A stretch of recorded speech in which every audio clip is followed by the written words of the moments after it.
Okay, we're going to talk about PPE. As you start your clinicals, you may not have had a lot of experience with PPE, so we're going to discuss that. I'm a surgical nurse. I've been ER nurse, ICU nurse, PCU nurse.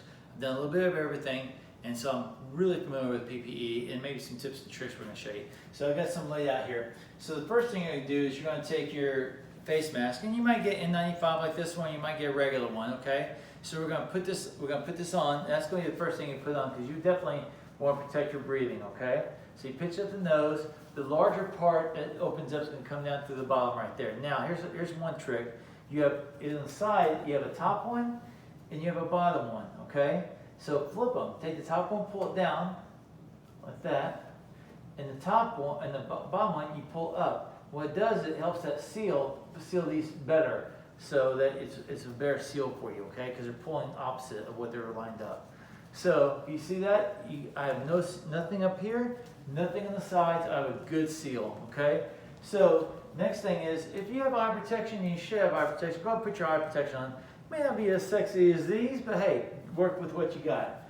You want some type of hair protection. I'll say this, you don't have to have it, but I think you should, because what happens is that you're carrying that stuff on your hair and everything else, and you're just trying to cover as much as you can, so you get at least amount of skin and hair contact with any type of virus, be it corona or flu or whatever.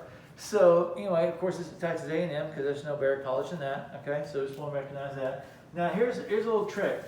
When you have gown gloves, so I have everything on except gown gloves, right?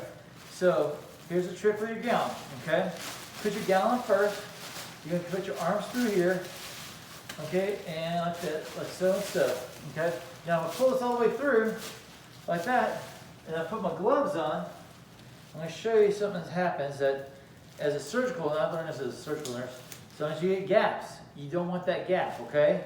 So what we do is we eliminate that gap by making a slight hole in your gown, and I'll show you. Take your thumb, as you put it on, punch a little hole in there, okay? If you ever had ski gloves, it's the same principle.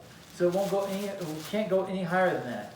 So do that both sides, punch a little hole with your thumb, and see it won't go any higher than that. That way, and of course you're going to tie this up. I'm just not tying it right now just to demonstrate. But when you put your gloves on, it goes right over that, and you have no gap. There is no gap, and it won't slide up on you. Even if you do it without the hole, it'll eventually, somebody's moving around, it will slide up and you end up with a gap. So this is what your PPE should look like. You want to make sure you're well protected, eyes, hair, if possible. I know it's coming off my shoulders right now just because I haven't tied it up, and I can tie it up if you like. But there we go, and that way you'll see a little bit more coverage. So this is, and see how I'm got. See how no matter how much I stretch my arms, that sleeve does not come out, and you're totally covered in your PPE, and even that hole you put your thumb in is covered as well.